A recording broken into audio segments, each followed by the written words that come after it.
తాకట్లో ఉన్న మీ బంగారాన్ని విడిపించి ఆ రోజు ఆన్లైన్ రేటుకి కొంటాం. Sharma gold company.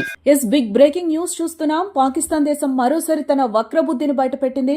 జమ్మూ కాశ్మీర్లో మరోసారి కాల్పులకు దిగింది పాకిస్తాన్. కాల్పుల విరమణను బ్రేక్ చేసిన పాకిస్తాన్ 3 గంటల వ్యవధిలోనే మళ్లీ డ్రోన్లు ఎగరవేసినట్లుగా సమాచారం అయితే అందుతోంది. జమ్మూ కాశ్మీర్లోని అనంతనాగ్, బుడ్గాం, శ్రీనగర్, రాజౌరి, ఆర్ఎస్పురా, అక్నూర్ లాంటి ప్రాంతాల్లో అనుమానాస్పద డ్రోన్స్ ను స్థానికులు గుర్తించినట్లు వార్తలొస్తున్నాయి. భారీ శబ్దాలతో ఈ డ్రోన్లు పాకిస్తాన్ వైపు నుంచి వచ్చినట్లుగా చెప్తున్నారు. జమ్మూ కాశ్మీర్లోని నియంత్రణ రేఖ వెంబడి దాడులకు పాక్ దిగుతోందని చెప్తున్నారు. మరోసారి కాల్పుల విరమణ ఒప్పందం ఉల్లంఘించి ఫిరంగులతో పాకిస్తాన్ దాడులు చేస్తోందని తెలుస్తోంది. ఈ విషయాన్ని జమ్మూ కాశ్మీర్ ముఖ్యమంత్రి ఒమర్ అబ్దుల్లా కూడా ధృవీకరించారు.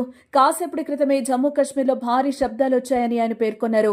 ఈ మేరకు సోషల్ మీడియాలో కూడా పోస్ట్ పెట్టారు జమ్మూ కాశ్మీర్ ముఖ్యమంత్రి ఒమర్ అబ్దుల్లా. ఆ ట్వీట్ ను కూడా ఇక్కడ మనం క్లియర్ గా చూడొచ్చు. ఆయన ఏం ట్వీట్ చేశారు అనే విషయాన్ని కూడా ఇక్కడ మరోసారి మనం చెప్పుకోవచ్చు. పాకిస్తాన్ తన వక్రబుద్ధిని చూపించింది. కాల్పుల విరమణ ఒప్పందాన్ని బ్రేక్ చేసింది క్లియర్ గా.